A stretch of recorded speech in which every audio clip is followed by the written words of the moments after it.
Bruchem Aboyim to the fourth in the continuing series of Shiurim on the commentary of the Netziv Ha'amak Davar on the Chumash. And we're going to go back to the text of the Chumash. I mean, we're always in the text of the Chumash, but this time we're going to go back to Bereshis. I believe that we mentioned Bereshis Ba'alokim in the first year, at least in part of the introduction of the Kidmas HaEmek. And now we're going to actually go to Bereshis, and we're going to discuss a little bit the Netziv's approach to understanding the Chumash in terms of the themes that were developed, that the Baruch Hashem were able to develop regarding using Chazal as the type of Zitzenleben, the context within which we have to understand the Teresh Shebechsav.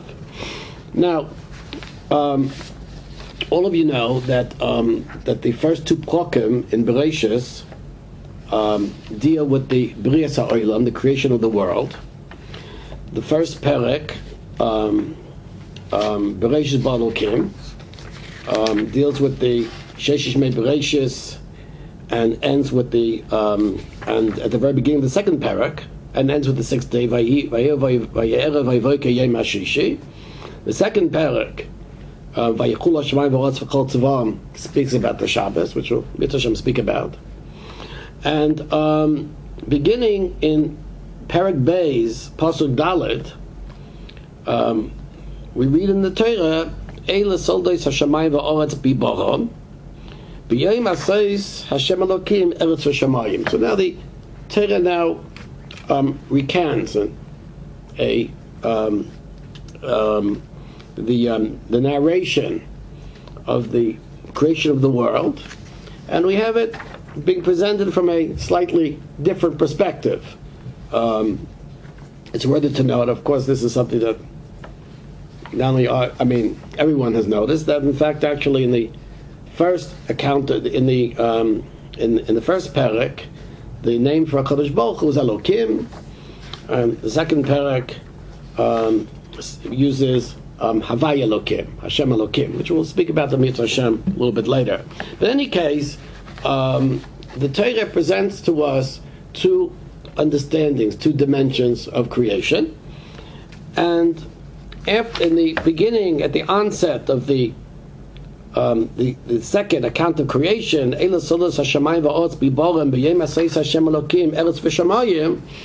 we read in Pasuk Hey, V'chol siach hasoda terem yeva oretz, right?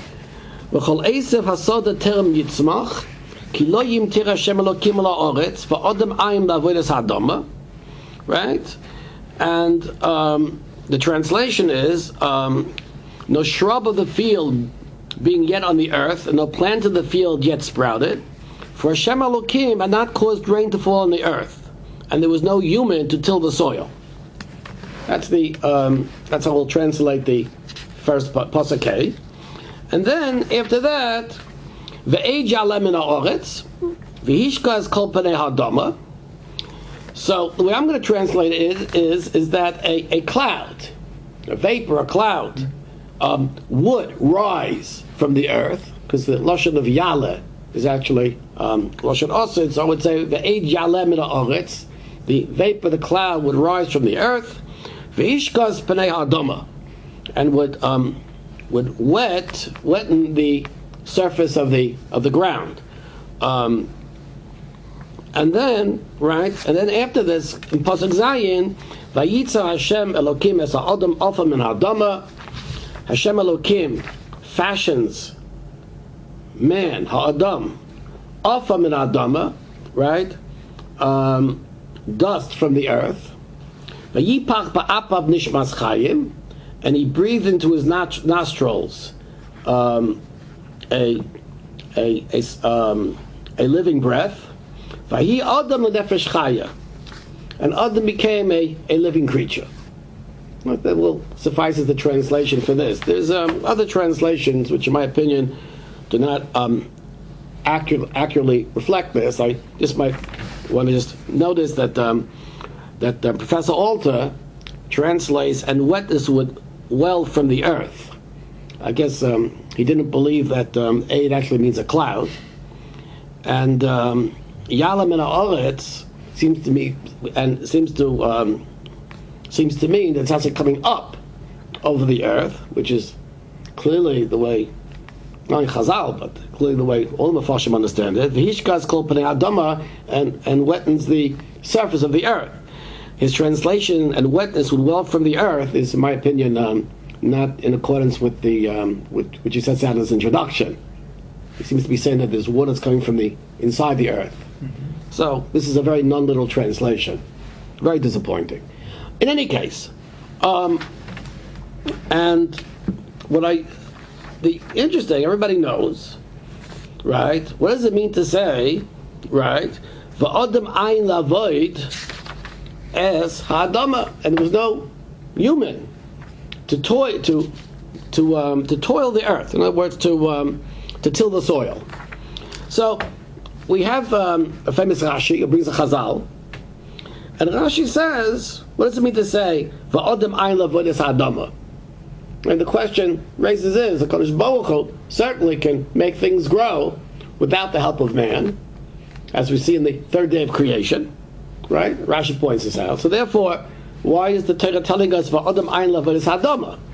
So Rashi says, right, the fisha adam ein lavodas hadama, right? It wasn't a person to till the soil. There was no one to appreciate the goodness of rain. And when man came about, when man was created and saw the need for rain, his palo. So what happened is that man prayed, Adam prayed, and the rain began to fall. And as a result of man's prayer, so therefore it began to rain, and then the trees and all the vegetation began to sprout. Which means that on the third day, the vegetation was near the surface of the ground, but had not actually emerged. That's what Rashi learns. And then when Adam Rishon came along, then in fact he prayed, he offered up a tefillah, and as a result of this Adam Rishon's tefillah, so therefore it began to rain, and then everything began to sprout. Now, that's Rashi's understanding, and I'm sure every person, has learned the Rashi, and whenever we think of this pasuk, whenever we read this pasuk, as we did a few weeks ago, that's what comes to our mind. The question is, how are we to understand the Chazal, right? This Chazal, in relationship to the what's called Pshuta Shamikra, which means that the Torah ostensibly is not speaking about tefillah. The Torah is speaking about avodah, right? About working in the land. So, I guess anyone who looks at this Rashi will offer either one of two explanations, right? The literalist, the oral literalist, will say that no, that's what it means literally. It literally means that Adam Rishon wasn't there to pray, to daven, and then when Adam Rishon was created, he literally prayed, and therefore the rain came down, and that's what allowed the vegetation to sprout. That's what he would learn. So in other words, the fact that it says Adam Ayin Lavodas Hadama, what it really means is that there wasn't Adam Rishon to offer tefillah. That would be the literalist, and the non-literalist would understand the message. Probably means is that there's a smachta of Chazal. In other words, even though the Torah is speaking about man tilling the soil, the Torah is not speaking about tefillah. Nonetheless, Chazal, on the basis of this, understood as part of the Torah Shmiel Peh, there's a type of an asmachta that one in fact actually can infer from this, is that it's one of the things that man does, in addition to physical agricultural work, is also offering prayer, offering tefillah to Kodesh Baruch Hu, and that helps the rain come down. Okay, so these are the two perspectives. The two perspectives can be understood either the literal orality, which means I'm taking the oral law literally, or I'm taking the oral law non-literally. Okay? Now, comes in Netziv with a very, very interesting perush, very interesting understanding. The Netziv understands, and he says this not only here, but he says it in different places. He also speaks about this in his Perush on the Sheiltas Amak Shala, that in fact, actually, that why is tefillah called avodah?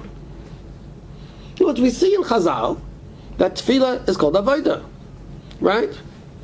So it says the Netziv, and I'm reading from Amak Dava, right, in Pasuk Kei of Perek Beis, Va'inyan de Mirosh Abriya, from the very beginning of creation, Kava Kodesh Baruch Hu Sheyeh Esek Parnasa. Kodesh Baruch Hu established that that Parnasa, Esek Parnasa, right, the activity of sustenance, Shabab Alichas Olam, that comes about through natural means, U'Me'ura B'Hashkafa Elyona, but also is connected to a divine providence. Magia Aidei Mavgia Shel Avodah, comes from what's called Avodah. Right? Avodah is work, service. Hainu oy kabbanos b'mokam oy lakach, either comes through kabbanos, through sacrifices, or tefillah b'chol makom, or tefillah where tefillah is used, is mentioned. And that's why tefillah and kabbanos are called avodah more than other mitzvahs, right? Even though other mitzvahs are called avodas Hashem, right? Nonetheless, the Netziv involves the pasuk in Mishlei, Oived ad Masa Yisbalech, and Perus, the Sham Malachish Adam Oisa Evshi Oisa B'Shvil Panas, Evshi B'Shvil Tzerech Achem, Hashankin Oived ad Masa Eno Elis Bayalechem. The purpose of working the ground is for nourishment, right? For bread. This illustrates, in other words, other actions a person does, can come for nourishment, for food, or can come for other things, right? People engage themselves in all different types of things, activities. But Oived Adama is only for nourishment, only for food, only for sustenance. Says that this illustrates, or this expresses, the difference between tefillah and kabbanis, which are called avodah proper, between other mitzvahs. The sham mitzvahs avodas Hashem scharim shama le'elam haba. Other mitzvahs, the schar, or the ikar schar, reward, is in the next world. Or ba'olam hazeh oichel piri, of a person can, get benefit in this world, that's called, right, oichel pirsem ba'olam hazeh, ba'oishev v'kavod, through wealth, through honor, etc. Or midah connected midah. Masha'enkin kabbanis or tefillah ikom boim lepanasa. Right? Kabbanis and tefillah, the main reward is panasa, sustenance. Right? And then he brings a Gemara Ksufas Daf Yod, Lama Nikashma Mizbeach, Shumezin. Right? And the Sach Shabbos, tefillah is called Chayeshah. In other words, tefillah is in fact a labor which is no different than agricultural work, because the purpose of tefillah is to generate sustenance. That's what and really only sustenance. That's what the Netziv says. Okay? Now, what's interesting is, so what is the Netziv doing? What the Netziv is saying a very interesting pshat. Netziv is saying is that the tilling of the soil, right, is in fact no different than the act of tefillah. In other words, I'm going to learn the tzif from the other side of the coin, right? Reading the Amud Dava, without Hashkafa circle Dakam, will say that tefillah is a type of agricultural work. What I want to say is what the tzif means to say, and tzif doesn't mean to say this, I'm going to say this, as a result of what the tzif says, is that agricultural work is a type of tefillah. That when man works and tills the soil, that's a type of tefillah. It's a type of tefillah. And by working the soil, man is actually engaged in an activity, no different than tefillah, in bringing about his sustenance, which is, of course, generated by rainfall, which afterwards brings about the sprouting of vegetation. That's how the Netziv is actually learning the pasuk. So the chiddush of the Netziv is that there's an identity between agricultural work and between the act of tefillah. That's the Netziv's chiddush. So therefore the Netziv actually, in fact, arrives at a third, which in my opinion is a much more beautiful fit between the Teresh Mi'alpeh and Teresh B'chsav. Then in fact, we are to look, and this is the Zitzenleib in the Chumash, we ought to look at agricultural work as a type of tefillah, which generates parnasa. Now, what's interesting is, Western just keeps saying agricultural work. Well, that's the example here. I mean, that's the example here. It says lavodas ha'adama. But the Netziv says parnasa. No, he says what for lechem. So that's for bread. For bread. Is being an accountant equivalent? No. I think it's agricultural work. Agricultural work, right? Because you're an accountant, you might want to buy a car. See, it's not speaking about a car. It's speaking about right. In other words, when a person works the field, then therefore he gets things to eat, bread. He says, that's what he brings the pasuk in Mishlei, right? Oived ad masa yisbalechem. Okay, now goes on. The Netziv though is with actually a further chiddush, which I want to speak about, right? And what is this further chiddush?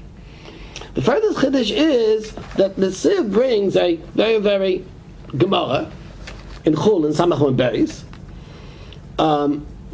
Once again, I think I'm in Ha'amek Dava. This might be the Hachav Dava. I think it's Ha'amek Dava. With the Dibra Maskil v'chol Esav Hasoda Terem Yitzmach. So therefore, the Netziv, so he says, Rashi in the same pasuk. Yeah, Rashi heavy sugyas the Chulin, Rav Asi Rami, Kasiv it says the Vatoitza Oretz Desha, right? Right. This is not brought by Rashi. Betlash b'shva. In other words, this was brought. Kodesh Baruch Hu commanded the vegetation to come out of the ground on the third day of creation. That was on Erev Shabbos, because Adam Berisha was created on Erev Shabbos. So you have a stira. How could on the third day Kodesh Baruch Hu have said V'toitzi Oretz Desha, when in fact actually we see on the Erev Shabbos, on the sixth day of creation, there wasn't yet Siach HaSoda. There wasn't any, right? There wasn't any vegetation. This is the medrash that Rashi based himself on. That's medrash. It's in the Gemara. L'lamdecha comes to teach us. Shekadosh Baruch Hu misavel l'tfoshen shel tzadikim. Kadosh Baruch Hu desires, craves the tefillah of tzadikim. And then the Gemara goes on. Nachman bar Papa, Havyalei Ahu Ginsa. Nachman bar Papa had a garden, right? Shadi be'bizroni v'lo tzomach. He sowed, he planted seeds, and nothing came out.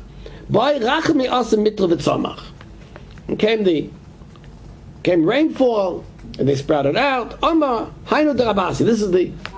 This is actually Rabasi's statement. Now, in fact, actually, the Netziv goes on with a very interesting, beautiful pshat to the Gemara. What's the chiddush of Rav Nachman bar Papa? So, and how does this tell us that a Kodesh Baruch Hu is bisavat tefillah shel tzadikim? Well, it says a person prays, right? A person davens, right? The rain comes. Who's the Kodesh Baruch Hu wants the rain to come? So the Netziv beautiful pshat. He says that Rav Nachman bar Papa planted the vegetation, or planted the seeds.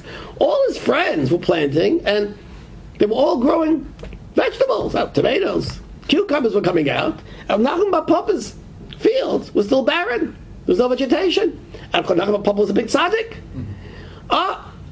And then he realized, this is a tzaddik, Mistama, Kodesh Baruch Hu misavat to his tefillah, craves his tefillah, his prayer. So when he began davening, that was it, the vegetation came out. And what Tzib wants to say is the punchline, that Kodesh Baruch Hu is misavat, the tefillah and tzadikim, comes from this Maisa of Nachman bar Papa. That's what it says, Hainu de Ravasi. In other words, not that a person davens, because Baruch Hu is misavat to his davening. That's the way that Tzib learns. Beautiful pshat about it. But well, it says misavat tzadikim, right? Now, it's very interesting. Is that how does this idea catch itself in the psukim? It's very interesting. If you look at Chazal, right? I mean, if you look at, in other words, if a person understands, it would summarize the Rashi. So, the Rashi is coming to tell us is that Adam comes, davens, he prays for rain, right? The rain comes and waters the field. But the Chumash is somehow leaving us in suspense. That's what the Chumash says. I mean, what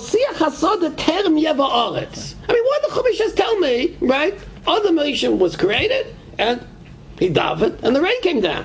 But the Chumash leaves us in a certain type of suspense. Right? There wasn't any vegetation. Nothing had sprouted from the ground. Hashem Elokim ala aretz va'adam ayin lavoid es adama. There was not yet a human being to till the land. Meaning that in fact, actually, the Chumash is in fact putting us in suspense. And what adds to the suspense is when it says ve'ejalam min ha'aretz, right? So what is? I mean, one could ask the question, right? If this is true, so what in fact actually happens in the next pasuk? A cloud comes up and produces rain. So I would imagine that this is what brought Professor Alter to translate the pasuk of wettest would well from the earth, because we have a theater. I mean, so what? In other words, if the cloud comes up and makes it rain. So the fact is that it's very, very simple. Is that how do we explain the creation of man? Vayitza Hashem Elokim as Adam offer min ha'aretz. Because Baruch is going to fashion man from the dirt. The dirt has to be watered. It has to be wet, right? When you make a pot, right? Then the earth, the clay. When you make bread, right? You have niche, you have kneading. You have to put water in it. This is even the ground, right? Making a pot from the earth or the ground. So, in other words, the pasuk is coming to explain to me how is it that the earth became wet.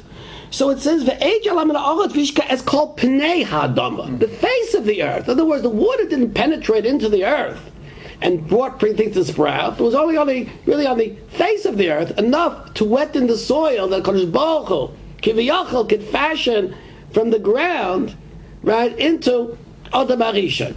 So, in other words, I want to claim that Pasuk Vav is also coming in a hermeneutical way to validate the suspense built up from the other psukim. In fact, if there wasn't rainfall, so how could it possibly be that there was any moisture for Kodesh Baruch Hu to be Yatsa Adam? So the answer is this aid would come up from the ground. Meaning, what do you mean it came up from the ground? These clouds don't come from the ground. The answer is that this was a special. There's a special natural or nace, a miracle, right? That produced this cloud that came from the ground. It's not a normal cloud. It's a very special cloud. In fact, actually, the Gemara and Sukkah learns from this, from what we make schach from.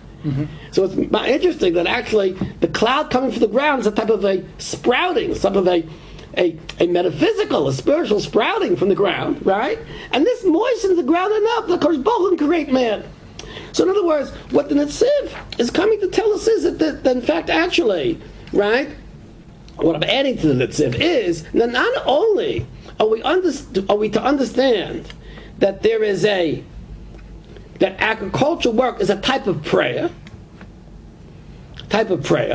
right, which I think what he's coming to say is, but in fact, actually, the suspense that we find within the actual Pesukim, the actual verses, right, lead us to this revelation that in fact, the natural world and HaKadosh Baruch Hu is waiting for man to be created, is being misavil tfilas and shatadikim.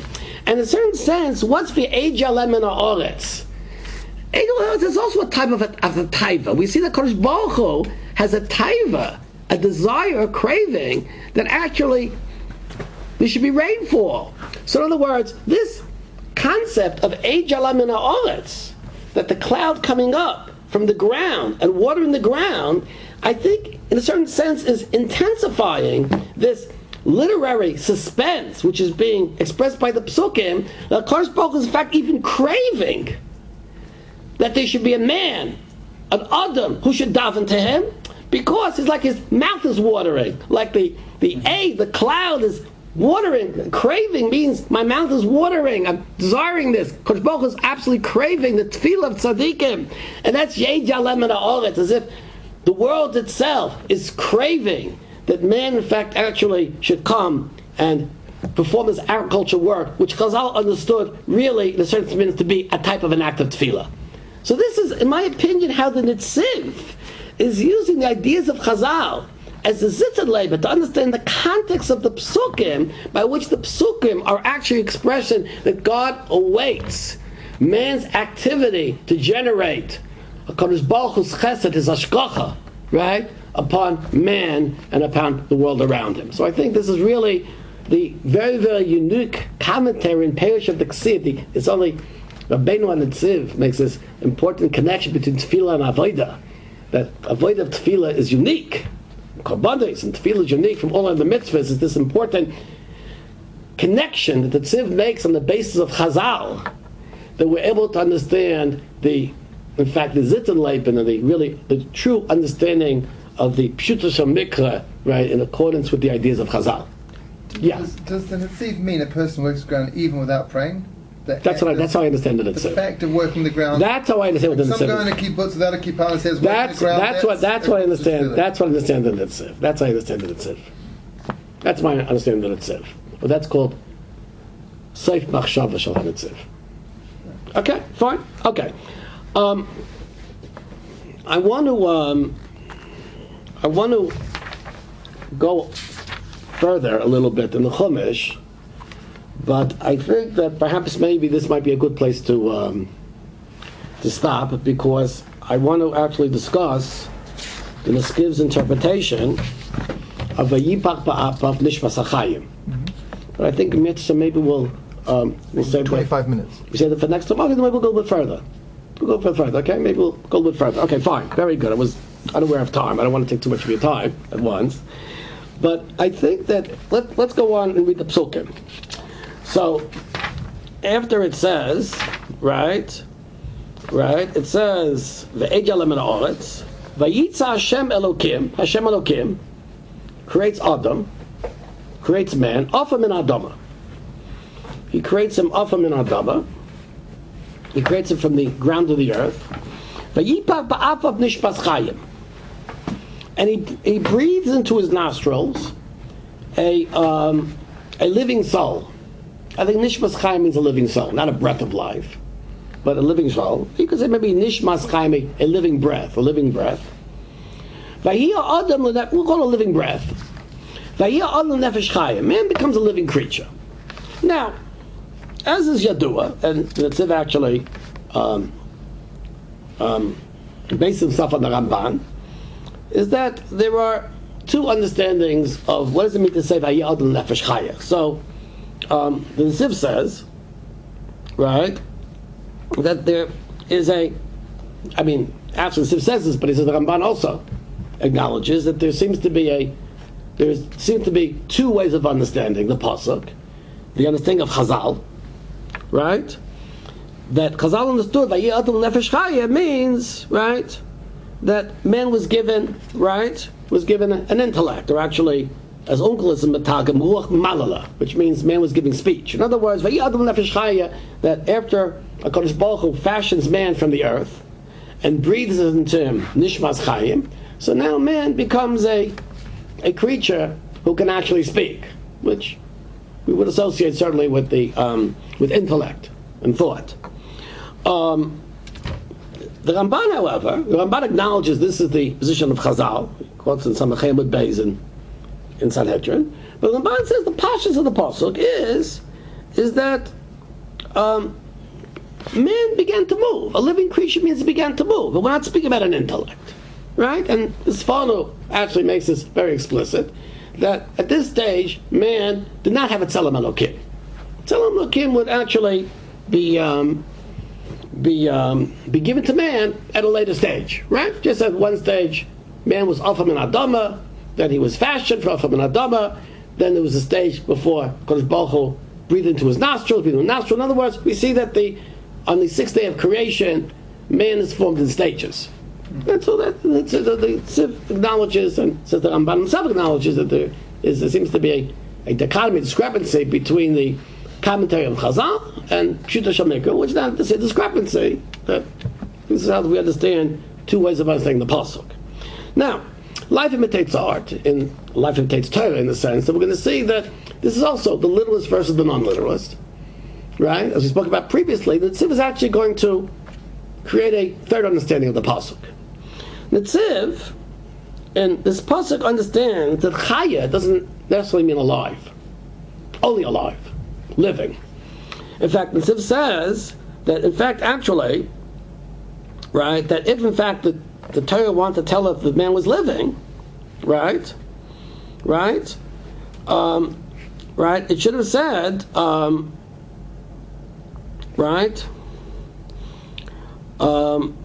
according to the what the Ramban calls the Chachmei HaMechkar, according to the scientists, or maybe those who study the Chumash,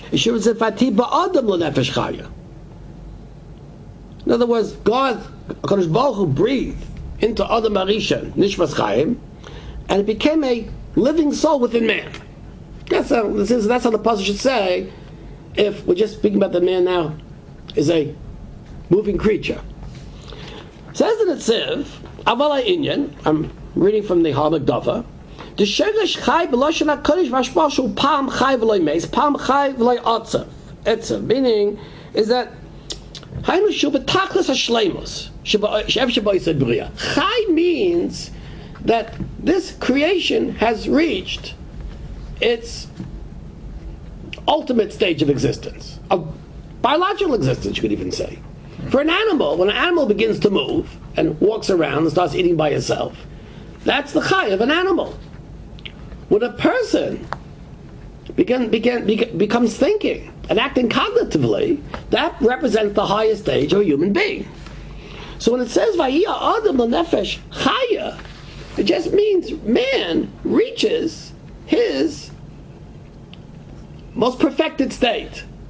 So what has the Netziv done? The Netziv has done is said that Nefesh Chaya can be understood as both biological and both in a certain sense spiritual. Meaning what? That, and this is what the Netziv says, that in fact, right, that, and the Netziv goes on and says, Vinei behem nikuis nefesh chaya bod shibriya kivit tavitzirasa. In other words, when an animal is acting like an animal, is moving like an animal, eating like an animal, it's called a nefesh chaya. But an adam is not called a nefesh chaya. It's not reached his ultimate stage as an adam.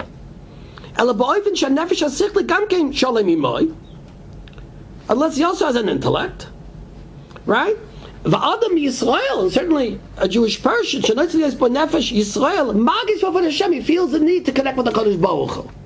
So all of a sudden, man feels the need to connect with the Kadosh Baruch Hu, and that's called the Nefesh Chai. Now, what is it accomplished? He's taken the term and given it both a biological and both a spiritual understanding. Nefesh Chai can be applied to an animal, and can be applied to a human being. In other words, the spirituality of man is natural. That's the chiddush of the Netziv. Spirituality is not something which is metaphysical, something which has nothing to do with the physical world. Spirituality is natural. Now, with this point, I want to actually connect what the Netziv is saying in this pasuk and what he says in the pasuk, the Adam Ayin Avodas Adama. Namely, what the Netziv is saying is that the act of tefillah is not an unnatural, metaphysical act only, but is also a natural act. And its natural equivalent is agricultural work. So, saying too, man's intellect and his desire to connect with the Kadosh Baruch Hu should not be understood to be a figment of chas v'sholom of our imagination, but rather is a natural part of man. Man does have a God gene. Man has a biological need and capacity to connect with HaKadosh Baruch Hu. So the Netziv, in a certain sense, is being very, very naturalistic. Now, those of you who have actually been tuning in to HashkafaCircle.com will have noticed that, in fact, the two important figures who emphasize the naturalness of man are none other than Rabbi Yeshabeh Soloveitchik and Rav Yitzchak Kohen Cook. And there's no coincidence here. Avodah Kohen was a Talmud of the Netziv. He has smicha for the Netziv. Netziv regarded Rav Yitzchak Kohen Cook as to be one of his most important Talmidim. And he admired the Netziv. I think that came out very recently, I think in Yeshurun Journal, that the thing of Shimon Shkop wanted to get a shtela in Rav Kook's yeshiva. Rav Kook says he wants a Nosh yeshiva like the Netziv. That in the style of Brisk, and Talmud of Abchayim. Yeshiva Soloveitchik, even though he doesn't mention Netziv in the Merge of Ethical Man, nonetheless, we know that he's a great-great-grandson of the Netziv. Rabbi Soloveitchik is the son of Moshe Soloveitchik. His grandfather is Chaim Soloveitchik. His great-grandfather is Beis Halevi. I'm sorry, grandfather was Chaim Soloveitchik, who was married to a granddaughter of the Netziv. I don't know how many great-greats that is. Netziv, Rafal Shapira, Chaim Soloveitchik was married to his granddaughter. Chaim Soloveitchik was married to a Shapira. And then from Chaim comes Rabbi Soloveitchik, comes Rabban Yisrael.